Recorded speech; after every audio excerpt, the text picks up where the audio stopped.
ശ്രീ ഹർഷൻ, ഈ കാര്യത്തില് ലാഘവബുദ്ധിയോടുകൂടി നാടോടിക്കാറ്റ് സിനിമയിൽ കൂടി എന്താ ദാസ നമുക്ക് ഈ ബുദ്ധി നേരത്തെ തോന്നായിരുന്നത്, ഓരോന്നിനും അതിൻ്റെ സമയമുണ്ട് വിജയ എന്ന ലാഘവ ബുദ്ധിയോട് ഉത്തരം പറയേണ്ട ഒരു വിഷയമല്ലത്. ശ്രീ സുകേശൻ എന്തുകൊണ്ട് കോടതിയിൽ പോയില്ല എന്ന ജോണി നെല്ലൂരിന്റെ ചോദ്യത്തിന് വളരെ വ്യക്തമായൊരു ഉത്തരം തെരഞ്ഞെടുപ്പ് കാലത്ത് കോടതിയുടെ പരിഗണനയിൽ ഇരുന്നൊരു വിഷയമാണ്. അത് കോടതി തെരഞ്ഞെടുപ്പ് കാലമായതുകൊണ്ടും മറ്റ് അഭിഭാഷകർ എല്ലാം കൃത്യമായി ഹാജരാകാതിരുന്നുകൊണ്ടും ഈ കേസ് അവധിക്ക് നീട്ടിവെച്ചു. അങ്ങനെ ദീർഘമായ ഒരു അവധിക്ക് നീട്ടിവെച്ച ഘട്ടത്തിൽ കോടതിയുടെ പരിഗണനയിലിരിക്കുമ്പോൾ ആ ഉദ്യോഗസ്ഥർ കോടതിയിൽ പോകാനായിട്ട് വൈഷമ്യം ഉണ്ടായിരുന്നു. അതാണ് അതിന്റെ വസ്തുതാപരമായ കാര്യം. പിന്നെ അനുകൂലമായിട്ടുള്ള സാഹചര്യങ്ങൾ വരുമ്പോൾ മേലുദ്യോഗസ്ഥന്മാരുടെ അല്ലെങ്കിൽ പൊളിറ്റിക്കൽ മാനേജ്മെന്റിന്റെ ഗവൺമെന്റിന്റെ പൂർണ്ണമായിട്ടുള്ള പിന്തുണ വരുമ്പോൾ ആർജവമുള്ള ഏത് ഉദ്യോഗസ്ഥനും ഒരു സുതാര്യതയോട് പ്രവർത്തിക്കാവുന്ന പ്രവർത്തന സ്വാതന്ത്ര്യം വരും. ആ പ്രവർത്തന സ്വാതന്ത്ര്യം വിനിയോഗിച്ചു എന്ന നിരീക്ഷണവും വേണമെങ്കിൽ നമുക്ക് ഇവിടെ എടുക്കാവുന്ന. നമ്മൾ ഈ കാര്യത്തിൽ ഇപ്പോൾ ഒരു നിഗമനത്തിലെത്താൻ സമയമായിട്ടില്ല. സുകേശന്റെ സ്വഭാവത്തെക്കുറിച്ച് സർട്ടിഫിക്കറ്റ് കൊടുക്കാനായിട്ട് ഇറങ്ങിപ്പെടുമ്പോൾ അതിനുള്ള അവകാശം ആർക്കൊക്കെ ഉണ്ട് എന്ന് വേണമെങ്കിൽ പരിശോധിക്കപ്പെടാവുന്നതാണ്. അത്തരം പരിശോധനകളിലേക്ക് പോകാതെ ഇപ്പോൾ വന്നിരിക്കുന്ന സാഹചര്യങ്ങളിൽ ശ്രീ സുകേശനടക്കമുള്ള ഉദ്യോഗസ്ഥന്മാർ എടുത്തിരിക്കുന്ന ഒരു നിലപാട്, അത് ഈ നാട്ടിലെ അഴിമതികൾ, അത് മന്ത്രിമാരും കൂടെ ഇടപെട്ടുള്ള അഴിമതികൾ, ഉദ്യോഗസ്ഥ തലത്തിലുള്ള അഴിമതി, ആ അഴിമതിക്കെതിരെ തത്വാധിഷ്ഠിതമായിട്ടുള്ള നിലപാടെടുക്കുന്ന കേരളീയ സമൂഹത്തിന് ഊർജവും പിന്തുണയും നൽകുന്ന ഒരു സമീപനമാണ്. അതിനെ ഗവൺമെന്റ് അനുകൂലിക്കുന്നുണ്ടെങ്കിൽ അത് അതിൻ്റെതായിട്ടുള്ള നയത്തിന്റെ ഭാഗമായിട്ടാണ്. ആ നയത്തിന് അനുകൂലമായിട്ട് ഉദ്യോഗസ്ഥന്മാരും നീങ്ങുന്നു, അനുകൂലമായിട്ടുള്ള വിധികൾ ഉണ്ടാകുന്നു. സ്വാഭാവികമായിട്ടും അതിൽ ഇരകളാകുന്നത് അല്ലെങ്കിൽ അതിന് ദോഷം സംഭവിക്കുന്നത് ഏതെല്ലാം കാലത്ത് അഴിമതി ചെയ്തുവോ അഴിമതിക്ക് കൂട്ടുനിന്നുവോ അത്തരം ആളുകളാണ്. അവർക്ക് മാത്രമേ ഈ കാര്യത്തിൽ ഭയമുള്ളൂ. മടിയിൽ കനമുള്ളവനെ വഴിയിൽ ഭയക്കേണ്ട കാര്യമുള്ളൂ എന്ന നിലയ്ക്കാണ് ഇപ്പോൾ കാര്യങ്ങൾ എത്തിക്കൊണ്ടിരിക്കുന്നത്. ശ്രീ രാജ്മോഹൻ ഉണ്ണിത്താൻ, താങ്കൾ ആദ്യം തന്നെ ചർച്ചയുടെ തുടക്കഘട്ടത്തിൽ തന്നെ സൂചിപ്പിച്ച ഒരു കാര്യമുണ്ട്. കെ എം മാണിക്കെതിരെ ഈ നീക്കം മുഴുവൻ നടത്തിയത്, അദ്ദേഹത്തെ കുടുക്കിയത് കോൺഗ്രസ് ആണ് എന്ന ആരോപണം കെ എം മാണി ഉന്നയിച്ച് അദ്ദേഹം മുന്നണിക്ക് പുറത്തു പോയിരിക്കുന്നു. പക്ഷേ ഇവിടെ ഇപ്പോൾ നേരെ തിരിച്ചാണ് കാര്യങ്ങൾ സംഭവിക്കുന്നത്. ആ നിലയ്ക്ക് ന്യായീകരിക്കാവുന്ന ഒരു സാഹചര്യമുണ്ട് എന്നാണ് താങ്കൾ പറയുന്നത്. പക്ഷേ അന്നത്തെ സാഹചര്യം നമ്മൾ ഒന്നുകൂടി ഓർക്കണമല്ലോ. കെ എം മാണി അന്ന് ഇടതുമുന്നണിയുമായി ഒപ്പം ചേരാനുള്ള ഒരു സാധ്യത അന്വേഷിക്കുകയും ആ നിലയ്ക്കുള്ള ചർച്ചകൾ പുരോഗമിക്കുകയും ചെയ്ത ഘട്ടത്തിലാണ് ഈ കേസ് ഉണ്ടാവുന്നത്.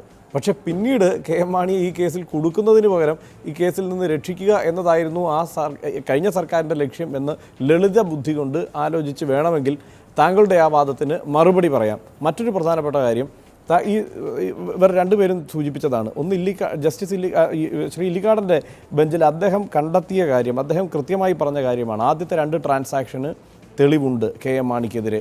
മറ്റ് 50 ലക്ഷത്തിൻ്റെ ട്രാൻസാക്ഷൻ്റെ തെളിവാണ് ഇനി കണ്ടെത്തേണ്ടത്. അതിനുവേണ്ടിയാണ് ആ അന്വേഷണം തുടങ്ങിയത്. അത് വിൻസെൻ്റ് എം പോൾ വിജിലൻസ് ഡയറക്ടറായിരുന്ന സമയത്ത് നടന്ന അന്വേഷണമാണ്. എന്തായാലും ആ ഘട്ടത്തിലെ അന്വേഷണത്തിൽ നിന്ന് അത്രയും കണ്ടെത്താൻ കഴിഞ്ഞാൽ അതിനുശേഷം വിജിലൻസ് ഡയറക്ടർക്ക് മാണിക്കെതിരായ കണ്ടെത്തലുകൾ തെളിവായി സ്വീകരിക്കാൻ കഴിയില്ല എന്ന ഒരൊറ്റ കത്തിലൂടെ കേസിനെ അട്ടിമറിക്കാൻ കഴിഞ്ഞെങ്കിൽ തീർച്ചയായും അത് ഇടപെടൽ കൊണ്ട് തന്നെയാണ്. ഹർഷൻ ഉപയോഗിച്ച വാക്ക് കേസിനെ അട്ടിമറിച്ചു എന്നാണ്. കേസിനെക്കുറിച്ച് ഇതിലെന്താ സംഭവിച്ചിരിക്കുന്നതിനെക്കുറിച്ച് അന്വേഷിക്കാൻ അത് 2 ഉദ്യോഗസ്ഥന്മാരാണ്. ഒന്ന് സുകേഷിനും മറ്റൊന്ന് DGP ആണ്. ഇവരെ നടപടിക്രമങ്ങളെക്കുറിച്ച് അന്വേഷിക്കാൻ ഇന്ന് കോടതി ഉത്തരവിട്ടിരിക്കുന്നു. ആ ഉത്തരവിൻ്റെ അടിസ്ഥാനത്തിൽ പുതിയ DGP ഒരു അന്വേഷണ സംഘത്തെ നിയമിക്കണം.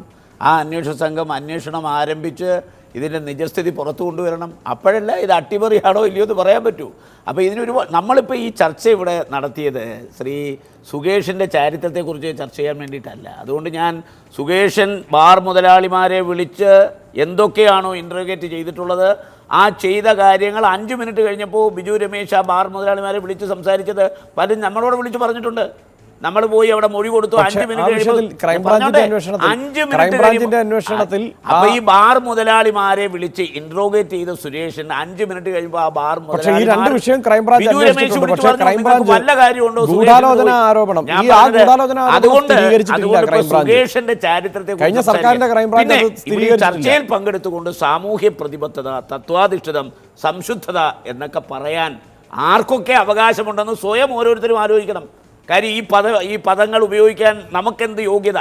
നമ്മൾ സാമൂഹ്യ പ്രതിബദ്ധതയോടുകൂടിയാണോ നമ്മുടെ പ്രൊഫഷനിൽ നിൽക്കുന്നത്? അല്ലെങ്കിൽ നമ്മൾ അപ്പോൾ ഈ വെറുതെ വന്നിരുന്ന് തട്ടിവിട്ടിട്ട് കാര്യമുണ്ടോ? തത്വാധിഷ്ഠിതം സംശുദ്ധ രാഷ്ട്രീയം അല്ലെങ്കിൽ സമൂഹത്തോട് പ്രതിബദ്ധതയുള്ളവർ ആ കാര്യങ്ങൾ അവരേത് മേഖലയിൽ നിന്നാലും സാമൂഹ്യ പ്രതിബദ്ധതയോടെ പെരുമാറൂ. അതുകൊണ്ട് ഞാൻ അതിനെക്കുറിച്ച് പിന്നെ ഇവിടെ ഒരു കാര്യം ഞാൻ വളരെ അടിവരയിട്ട് പറയാം. സുകേഷൻ ഈ CDR സംബന്ധിച്ച് പിന്നെ DGP ശങ്കർ റെഡ്ഡി സുകേഷിനോട് ചോദിച്ച കാര്യങ്ങളെല്ലാം രേഖാമൂലമാണ്. അതിന് മറുപടിയും കൊടുത്തിട്ടുണ്ട്. ഇന്ന് DGP പറഞ്ഞിട്ടുണ്ട്, ഞാൻ അദ്ദേഹത്തോട് ക്ലാരിറ്റി ആവശ്യപ്പെട്ട് കൊടുത്ത ചോദ്യങ്ങൾക്ക് അദ്ദേഹം മറുപടി തന്നപ്പോൾ അദ്ദേഹത്തിന് പറ്റിയ തെറ്റുകൾ അദ്ദേഹം തിരുത്തി എന്ന് ആ മറുപടി പറഞ്ഞിട്ടുണ്ട്. ഇതെല്ലാം ഇടപെടലാവില്ലേ എന്നതാണ് എന്റെ സംശയം. കോടതി കണ്ടെത്തിയല്ലോ, കണ്ടെത്തിയില്ലല്ലോ. CD നോക്കിയത്, CD നോക്കിയ കോടതി 2 ദിവസമായി പരിശോധിച്ച് ഓളിയും 9ഉം 8ഉം 9ഉം പരിശോധിച്ചിട്ടാണ് പറഞ്ഞത് അത് നിയമപരമായി ശരിയല്ല എന്നും അല്ല ഞാൻ പറഞ്ഞോട്ടെ, അസ്വാഭാവികത ഉണ്ട് എന്നും അട്ടിമറിക്കപ്പെട്ടു എന്ന് തോന്നിയതുകൊണ്ടാണല്ലോ അവർക്കെതിരെ അന്വേഷണത്തിൽ നിന്ന് കോടതി ഉത്തരവിട്ടത്. അതുകൊണ്ട് നമ്മൾ മുൻകൂട്ടി അവർ തെറ്റ് ചെയ്തില്ല എന്നൊരു വാദം ഉന്നയിക്കേണ്ട കാര്യമില്ല. അത് രണ്ടും ഇല്ലല്ലോ. അതല്ലേ ഞാൻ ഒരു കാര്യമുണ്ട്. കോടതിയുടെ ഉത്തരവ് വന്നു, പുതിയ വിജിലൻസ് ഡയറക്ടർ ഇൻവെസ്റ്റിഗേറ്റീവ് ടീമിനെ വെക്കണം, ആ ടീം ഇൻവെസ്റ്റിഗേഷൻ നടത്തണം. ആ ഇൻവെസ്റ്റിഗേഷന്റെ റിസൾട്ട് വരുമ്പോഴാണ് അട്ടിമറിച്ചു. പക്ഷേ ഇന്നത്തെ നിലയിൽ ഇന്നത്തെ കോടതി ഉത്തരവിന്റെ പശ്ചാത്തലത്തിൽ എന്തോ അട്ടിമറി നടന്നു സംശയിക്കുന്നുണ്ടാണല്ലോ കോടതി ഉത്തരവിട്ടത്. അല്ലെങ്കിൽ കോടതിക്ക് അല്ല ഞാൻ പറയാം, അല്ലെങ്കിൽ കോടതി CD നോക്കിയിട്ട് ഇതൊക്കെ നിയമപരമായി ശങ്കർ റെഡ്ഡി അവകാശപ്പെട്ട ഒരു അട്ടിമറി നടന്നിട്ടില്ല, തള്ളിക്കളയേണ്ടതില്ല. പ്രഥമ ദൃഷ്ടിയ എന്തോ അസ്വാഭാവികത ഇതിനകത്ത് കണ്ടെത്തി എന്നുള്ളത് വസ്തുതയാണ്. ഇതേ ബദറുദ്ദീൻ തന്നെ മെനഞ്ഞാൻ എന്താ പറഞ്ഞത്? ബദറിന്റെ ഉത്തരവ് ആന്റണി രാജു മറന്നുപോയോ? അദ്ദേഹം തന്നെ പറഞ്ഞു ഇതിനകത്ത് യാതൊരു വിധമായ ഇടപെടലുകളും ഇല്ലെന്ന്. ബദറുദ്ദീന്റെ ഒരു വിധി അതിന്റെ പകർപ്പ് ഞാൻ തരാം. പറയട്ടെ, ഹർഷം പറയട്ടെ. ബദറുദ്ദീന്റെ അങ്ങനെ ഒരു ഉത്തരവ് വിചാരണ നടക്കുമ്പോൾ പറഞ്ഞു ശങ്കർ റെഡ്ഡിയുടെ ഓറൽ. ഞാൻ പറഞ്ഞത് വിചാരണ ഭാഗം. ഇനി ഒരു കാര്യം ഇവിടെ പറയാം. അല്ല, ഇപ്പൊ ഞാൻ പറയാൻ വന്ന ഉടനെ ഞാൻ ഒരൊറ്റ കാര്യം പറയട്ടെ. ഇപ്പൊ ആളുകളുടെ സംശയത്തിനൊന്നും ഇപ്പൊ ജിഷാവധം നടന്നു. നാട്ടിലെല്ലാം ചർച്ചയാണ്. അവനല്ല കൊന്നത്, അവനെങ്ങനെ ഒറ്റയ്ക്ക് കൊല്ലാൻ നടക്കും? ഇവിടെ ആളില്ലേ? അപ്പൊ ഇതെല്ലാം നാട്ടിൽ ചർച്ച ചെയ്യുന്ന വിഷയങ്ങളെല്ലാം അട്ടിമറിക്കപ്പെടും. അത് നശിപ്പിക്കപ്പെടാനുള്ള സാധ്യതയുണ്ട് എന്ന്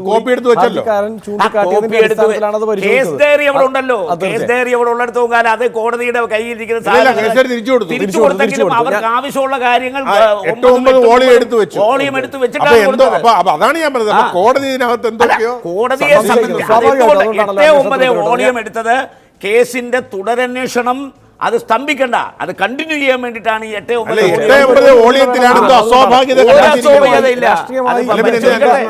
ഇതെങ്ങനെയാണ് ഇത് പ്രവർത്തിക്കുക, ഈ 2 അന്വേഷണങ്ങൾ ഒന്നുകൂടി പരിശോധിക്കാൻ വളരെ പെട്ടെന്നൊരു ഇടവേളയ്ക്ക് ശേഷം.